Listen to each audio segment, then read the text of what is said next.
सुस्वागत बच्चों। सबसे पहले विषय शुरू करने से पहले ब्रह्मनाद करेंगे, ठीक है।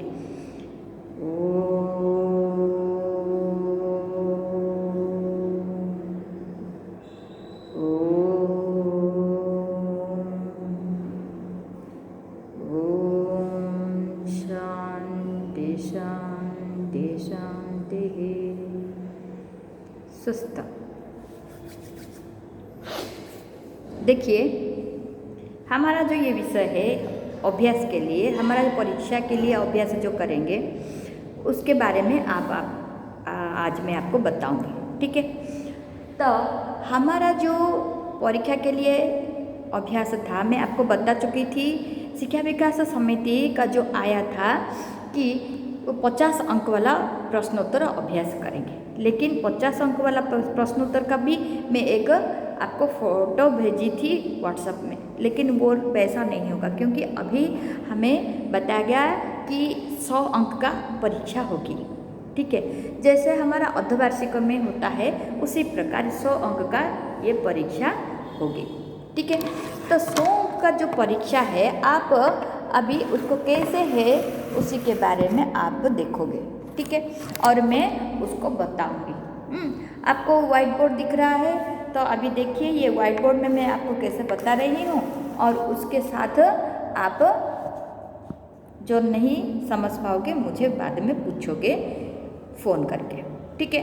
और इसका एक कॉपी भी मैं आपको भेज दूँगी वीडियो के अंत में, ठीक है।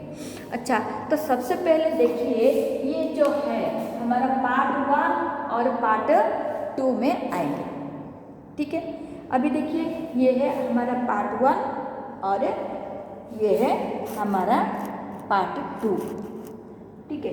ये है हमारा पार्ट 2 में आएंगे। तो पार्ट 1 में हमारा क्या आएगा, देखिए पार्ट 1 में हम देखेंगे सबसे पहले गद्य में वस्तुनिष्ठ प्रश्न 15 आएंगे, और इधर फिर पद्य में, इधर देखो पद्य और गद्य, ठीक है। और गद्य में से 15 अंक आएगा और पद्य में से 15 अंक आपका वस्तुनिष्ठ प्रश्न। 15 अंक मतलब क्या है, उसी में से एक शब्द में उत्तर लिखिए 5 अंक और स्तंभ मिलान कीजिए 5 अंक। उसी प्रकार निर्देशानुसार उत्तर दीजिए, ये भी 5 अंक है। और क्या है उसके बाद ये जो निर्देशानुसार उत्तर दीजिए 5 अंक है, उसमें निर्देशानुसार उत्तर दीजिए में कौन कौन सा प्रश्न होगा, वाक्य सुधारिए और समानार्थक शब्द लिखिए। वाक्य सुधारिए, आप देखिए आपका वाक्य सुधारिए कुएं का मेंढक में है, ये आपका गद्य का है, ठीक है। गद्य में जो 2 विषय है कौन कौन सा है, कुएं का मेंढक, घोड़े ने जान बचाई। ये कुएं का मेंढक और घोड़े ने जो जान बचाई है, ये दोनों में से आपका ये सारे गद्य में जितने प्रश्न आते हैं उसी में से आएंगे, ठीक है। और पद्य का जो 4 पद्य है कौन सा है, पुष्प की अभिलाषा, एक बूंद और प्रकृति का संदेश, भगवान के डाकिए। ये 4 जो कविता है, कविता में से आपको जो भी प्रश्न है ये 4 कविता में से आपको आएंगे, ठीक है। तो अभी हम गद्य देख रहे थे, गद्य में से देखो वाक्य को सुधार कर लिखिए, वाक्य को सुधार कर लिखिए। जैसे हमारा अभ्यास में है कुएं के मेंढक, अभ्यास में आप देखो इधर वैसे है ना, कौन सा है, पेज नंबर 15 देखिए। पेज नंबर 15 में एक बार भारी वर्षा हुआ है, तो एक बार भारी वर्षा हुई। उसी पर दूसरों के झगड़ना अच्छी बात नहीं, दूसरों से झगड़ना अच्छी बात नहीं, मतलब वाक्य जैसे गलत हुआ है उसको सुधार कर हम लिख रहे हैं, उसी प्रकार ये जो है वाक्य को सुधार कर लिखिए आएंगे, ठीक है। और दूसरा देखो समानार्थक शब्द लिखिए। तो समानार्थक शब्द हम देखेंगे तो वो भी क्या है, पेज नंबर 17 देखिए। पेज नंबर 17 में समानार्थक शब्द में देखिए दुश्मन, उसका समानार्थक शब्द क्या है, शत्रु। और उसी प्रकार सौहार्द, समानता क्या है, मित्रता, ठीक है। उसी प्रकार अशिष्ट का समानार्थक शब्द क्या है, अशिष्टता, असभ्य, है ना। फिर क्या है, ढू का क्या है समानार्थक शब्द, टेला। और क्या है, उद्यमी, समानार्थक शब्द क्या है, शरारती। तो इसी प्रकार ये समानार्थक शब्द में से आपको आएंगे, ठीक है। और क्या है, मुहावरे का अर्थ लिखिए। मुहावरे का अर्थ लिखिए। अब देखो, घोड़े ने जान बचाई। देखिए, घोड़े ने जान बचाई में आपका क्या है, ये जो मुहावरे है अंत में पेज नंबर देखिए, आपका पेज नंबर 26। पेज नंबर 26 में देखिए, इधर आपका उसी प्रकार है कि ये जो दिया है मुहावरे का अर्थ लिखिए। मतलब पेज नंबर 28, 26 नहीं 28 में देखो, लोहा लेना अर्थात लड़ाई करना, जान बचाना अर्थात क्या है, जीवन रक्षा करना, फिर पीठ थपथपाना, हौसला देना। अच्छा, फिर क्या है, अंत में दम तोड़ देना अर्थात मर जाना। इस प्रकार ये मुहावरे का अर्थ लिखोगे, ठीक है। और क्या है, उसके बाद वाक्य बनाइए। किसी भी एक शब्द आएगा उसका वाक्य बनाओगे, जैसे बेतहासा, प्रतिज्ञा और हाँफते हुए। इसी प्रकार आपका सौहार्द, ये जो शब्द है उसको वाक्य में प्रयोग करोगे, ठीक है। और क्या है, वो परसर्ग भरिए। परसर्ग भरिए क्या है, परसर्ग भरिए आप देखो इधर पेज नंबर 28 में घोड़े ने जान बचाई, उसमें से देखो परसर्ग भरिए। प्रताप डैश प्रतिज्ञा की थी, अर्थात प्रताप ने प्रतिज्ञा की थी। वह किसी वीर डैश कम न था, वह किसी वीर से कम न था। राणा डैश, उसने राजा की जान बचाई। राणा में उसने राजा की जान बचाई, है ना, राणा ने। तो उसी प्रकार और देखो, वह राणा डैश लेकर बेतहासा भागा। वह राणा को लेकर बेतहासा भागा। इसमें में, पर, से, को के लिए जो आपका शब्द है, कौन सा शब्द, विभक्ति चिन्ह जो है परसर्ग है उसको भरना है, ठीक है। अच्छा, फिर हम देखेंगे इसके बाद इधर देखिए पद्य का, आप देख रहे हो, यह है पद्य। पद्य का वस्तुनिष्ठ प्रश्न, वस्तुनिष्ठ प्रश्न जो है उसमें से भी आपका 15 अंक आएंगे। कैसे है, देखो, एक शब्द में उत्तर दीजिए। ये भी ऐसा है, आप देखो एक शब्द में उत्तर दीजिए में आप प्रश्न संक्षिप्त उत्तर है, एक शब्द या एक वाक्य में आप दे सकते हो। और उस प्रकार उसमें से आपका कविता का कवि और कवि कौन सा कविता लिखे हैं ये सब भी आ सकते हैं, ठीक है। अच्छा, बाकी आप विषय के अनुसार एक शब्द का उत्तर जो है उसी में से कुछ भी आ सकता है, ठीक है। अच्छा, और क्या है, उसके बाद देखिए ये जो विकल्प चुनकर लिखिए, विकल्प चुनकर लिखिए में आपका अभ्यास में भी है, आपका विकल्प चुनकर जो 4 ऑप्शन रहेगा उसी में से जो उत्तर सही है उसी को आपको लिखना है। तो ये सब कौन सा है, आपका जो कविता का अभ्यास जो है, अभ्यास में आपका है, ठीक है। अच्छा, अभ्यास 3 जैसे आपका बूंद कहाँ से निकली, आसमान से, बादलों से, सागर से, पानी से, क्या होगा, हाँ, बादलों से। तो उसी प्रकार ये जो देखो आगे बढ़ते हुए बूंद कैसा अनुभव कर रही थी, पछतावा, ठीक है। और बूंद किस में चू पड़ना चाहती थी, कमल, पानी, पेड़ में और पत्तों में, कमल में। तो इस प्रकार ये जो है ऑप्शन के अनुसार आप उसको चुनकर भरोगे, विकल्प चुनकर भरोगे, ठीक है। और उसके बाद देखिए अंत में जो है 5 अंक, पंक्ति पूरा कीजिए। पंक्ति पूरा कीजिए मतलब क्या है, देखो जैसे कि डैश निकल कर बादलों की गोद से, जो निकल कर बादलों की गोद से, नहीं तो दैव मेरे भाग्य में है क्या डैश, क्या बदा।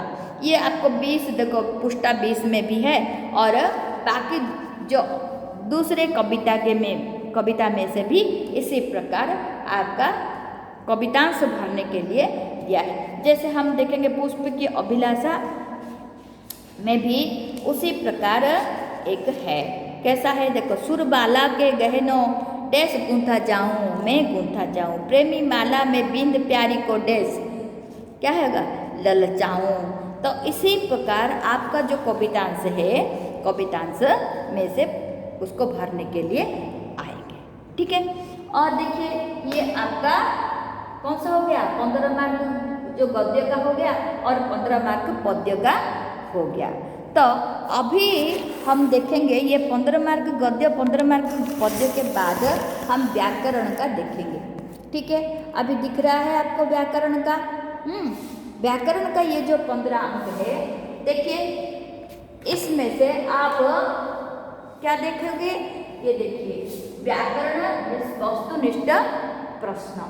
तो आपको ऐसे दिखता होगा, ऐसे दिख रहा होगा। देखो उच्चारण रूप लिखिए, आप अंक में लिखिए, उच्चारण रूप लिखिए। संख्या का आपको मैंने बता चुकी थी, उसी में से आपको कैसे भी संख्या 11 आपको अंक में दिया जाएगा, उसको उच्चारण रूप 11 ऐसे लिखना है। और अंकों में लिखिए, आपको उच्चारण रूप में होगा, जैसे 50, 45 आपको अंक में रहेगा, उसको आप उच्चारण रूप लिखोगे। मतलब आपको रहेगा 5 और 2 तो क्या होगा 52।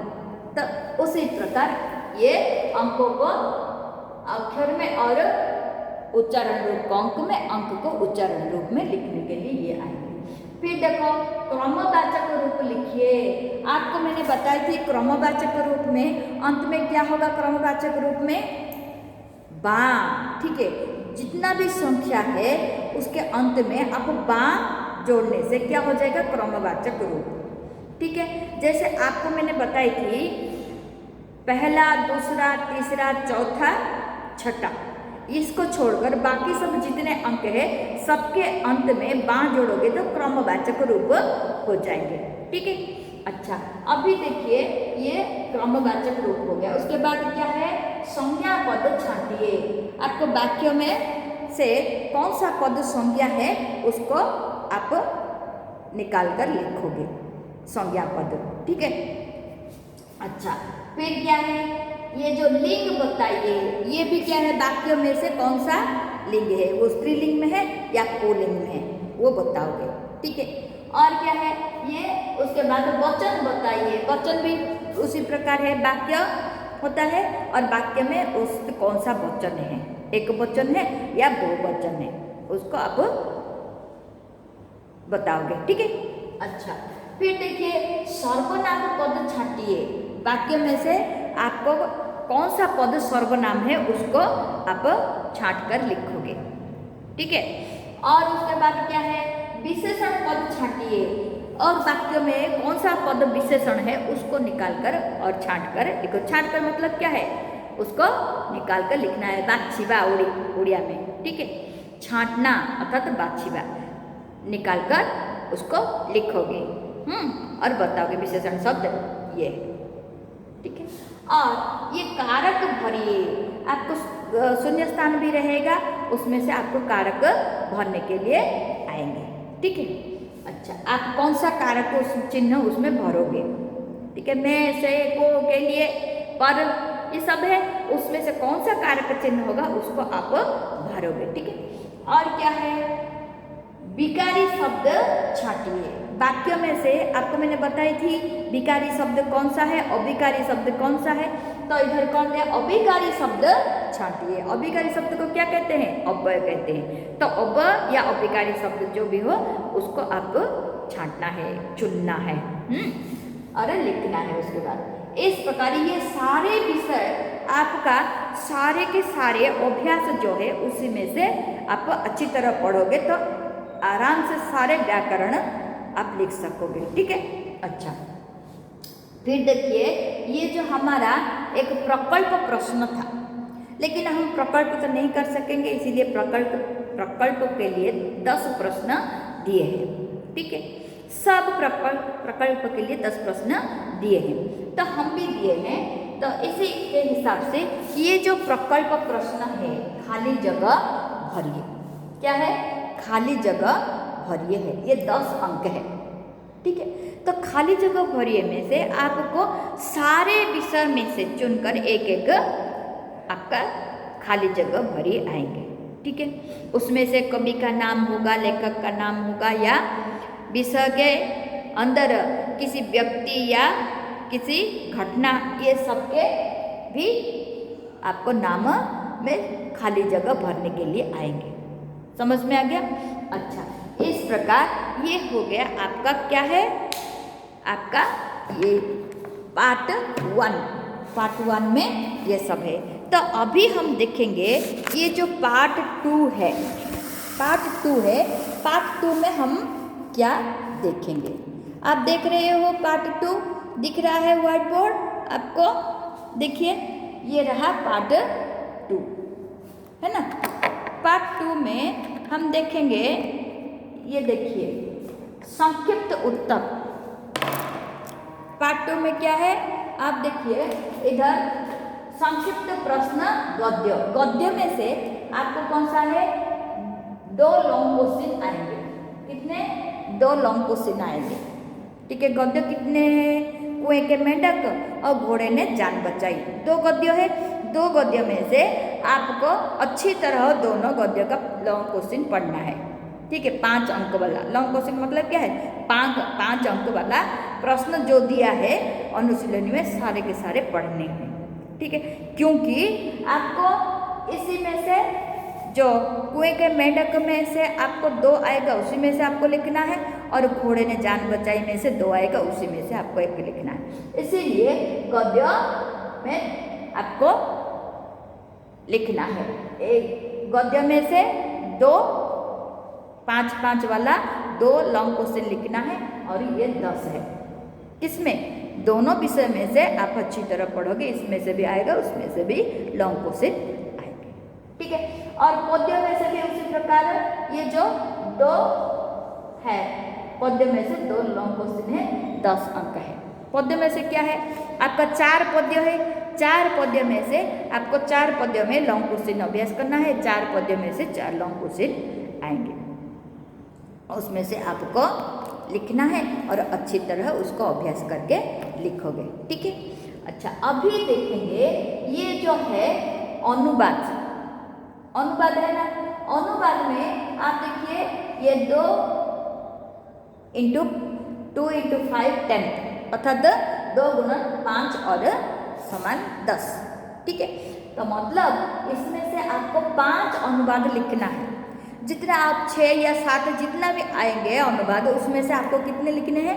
5 लिखना है, और 5 में से आपको 2-2 अंक है। एक अनुवाद के लिए 2-2 अंक है। इसीलिए आपको क्या होगा, 5 अनुवाद आप करोगे तो 10 अंक आपको मिल जाएगा, ठीक से कर लोगे। तो फिर अनुच्छेद क्या है? अनुच्छेद जो है, ध्यान दीजिए, अनुवाद करते समय आप थोड़ा बनान के प्रति ध्यान दीजिए। मैं, तू, हम, वो, वे, ये जो है, अब देखो मैं लिखते समय हर समय बच्चे क्या करते हैं, इधर देखिए, ये मैं लिखूंगी, देखिए ऐसे मैं कर देते हैं, मतलब मैं, मौ से ओय की मात्रा होगा, मैं, ओय की मात्रा बिंदु, मैं, ऐसे होंगे। मैं अर्थात खुद, खुद जब मुंह अर्थात मैं ऐसे होगा। हूँ, हूँ मतलब ये बड़ी ऊ की मात्रा चंद्र बिंदु हूँ, ठीक है। बड़ी ऊ की मात्रा चंद्र बिंदु होंगे, क्योंकि हूँ सर्वदा बड़ी ऊ की मात्रा, ठीक है। और ये 2 आप ध्यान से लिख रहे, क्योंकि पिछले जो परीक्षा हुई थी उसी में से ये बहुत सारे बच्चों का ये 2 गलत बार बार हो रहे हैं।